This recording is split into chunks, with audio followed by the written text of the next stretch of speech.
played very well in the first half. We probably could have got one try more, and frustrated that we gifted a try through our error, but very happy with the way we played in the first half. Second half, the execution of our set piece plays to get us into our game and to put more pressure on Ireland just didn't happen. Do you think Ireland played? Did Ireland play as you expected them to play? Well, we always expect a really good set piece play, which they brought out and scored. So credit to Joe and the players for executing it. That was an outstanding try. They're very strong in contact, which you have a choice whether to compete or not compete. We competed hard, and with our line speed in defence, we managed to get a lot of balls back off their attack. So that was something that was a bonus and was probably frustrating them. We got a lot of our attacking game into play as well, and really good decisions, really good work rate off the ball meant that we were finding space. And that first half, if we were able to replicate in the second half, then I think we'd be here with a win. I think both teams' energy levels dropped in the second half because of the effort that went in the first half. The tackles and the carries and the contact work was at a very high level. So I think you can keep that going for the 80 minutes.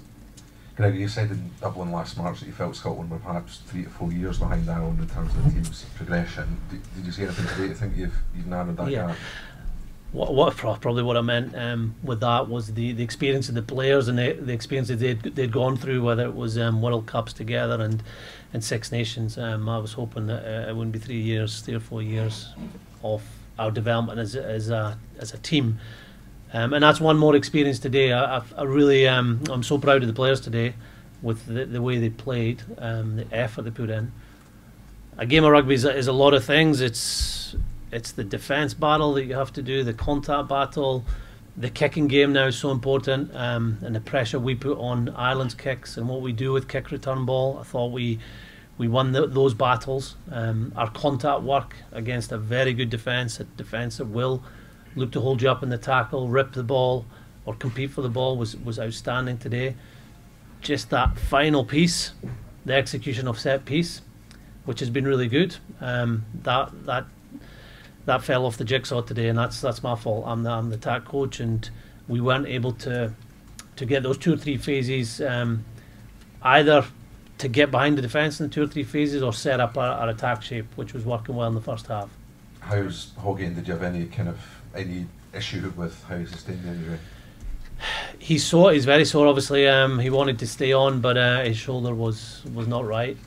So we'll see what will happen over the next few days. But he's obviously very sore.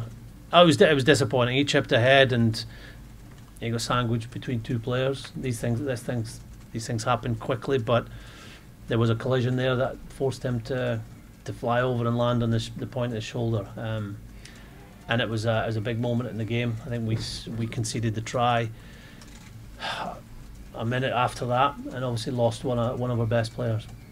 Do you think the referee should have gone back and looked at that? I think with the referees going back, it tends to be if the try's been scored straight away, or if the TMO is watching the incident in slow motion. These things are hard to keep an eye on the whole time because the game is so quick. And you do get more collisions, faster collisions in the game than we've ever had before.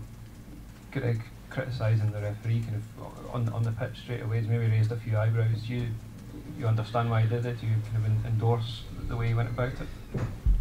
I think nines always get frustrated when they feel they can't get the ball away cleanly and quickly at the ruck. If they feel they're not getting the rewards for that, if players have got their hands on the ball. I think there was an incident on the screen when I think 2 Irish hands were on the ball and Greg rucked them away from it, and he was probably frustrated having seen that picture a number of times.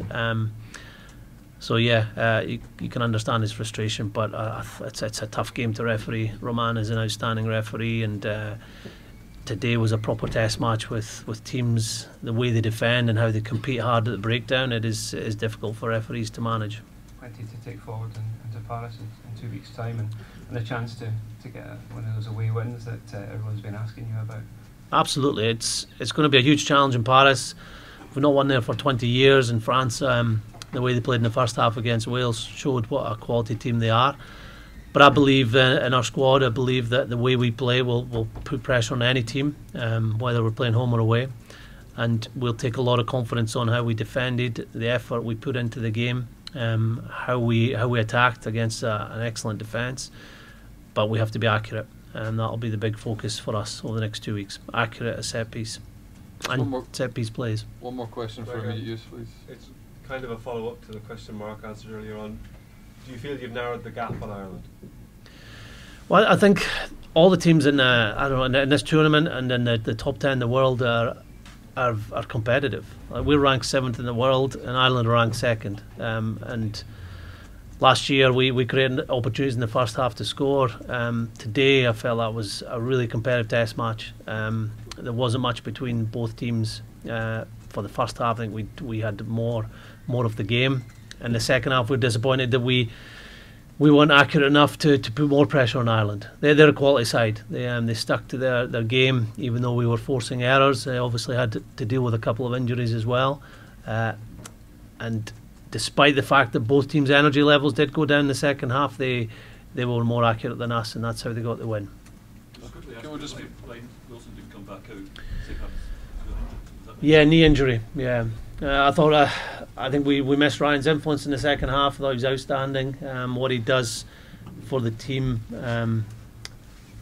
is probably underappreciated in terms of his rugby knowledge, his line-out expertise, his leadership, but also his rugby play. I thought was very good today in that first half. So making that change and taking obviously a number 8 out, I thought Josh had carried very well in the first half, but a lot of the energy he'd invested in the game was in that first half. So.